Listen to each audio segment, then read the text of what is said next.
கோவை கவுண்டம்பாளையம் பகுதியில் சிறந்த சமூக சேவைக்கான முனைவர் விருது பெற்ற மக்கள் நல்லுறவு நலச்சங்கத்தின் தலைவர் சுக்ருல்லா பாபுவுக்கு பாராட்டு விழா நிகழ்ச்சி நடைபெற்றது. கோவை கவுண்டம்பாளையம் பகுதியில் உள்ள நியூ கிரசன்ட் மழலையர் பள்ளி வளாகத்தில் பெற்றோர், ஆசிரியர்கள், மாணவர்கள் சந்திப்பு நிகழ்ச்சி நடைபெற்றது. இதனைத் தொடர்ந்து பள்ளியின் தலைவரும் கோவை மக்கள் நல்லுறவு நலச்சங்கத்தின் தலைவருமான சுக்ருல்லா பாபுவுக்கு சமூக சேவகர் மதிப்புறு முனைவர் பட்டத்தை ஐரோப்பிய பல்கலைக்கழக கல்லூரியின் சர்வதேச சாதனையாளர்கள் அறக்கட்டளை வழங்கியதை பாராட்டி வாழ்த்துக்களையும் மகிழ்ச்சிகளையும் தெரிவித்தனர். இந்த நிகழ்ச்சிக்கு மஸ்ஜிதே நூர் பள்ளிவாசல் செயலாளர் ஜனாப் தாஸ் முகமது, நியூ கிரசன்ட் பள்ளியின் தாளாளர் ஜாஃபர் அலி ஆகியோர் தலைமை தாங்கினர்.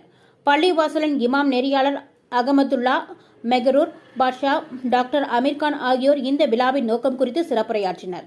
மேலும் இந்த நிகழ்வில் ஜனாப் அப்துல்லா, ஜலாலுதீன் பாஷா, நியமத்துல்லா, முர்ஷத் சமது, முஃபீர் ஷெரீப், இதயத்துல்லா, மக்கள் நல்லுறவு இயக்கத்தின் சார்பாக சதீஷ்குமார் சீனிவாசன், அதில் மற்றும் பெற்றோர், ஆசிரியர்கள், மாணவர்கள் என அனைவரும் கலந்து கொண்டு பாராட்டுகள் தெரிவித்தனர் என்பது குறிப்பிடத்தக்கது.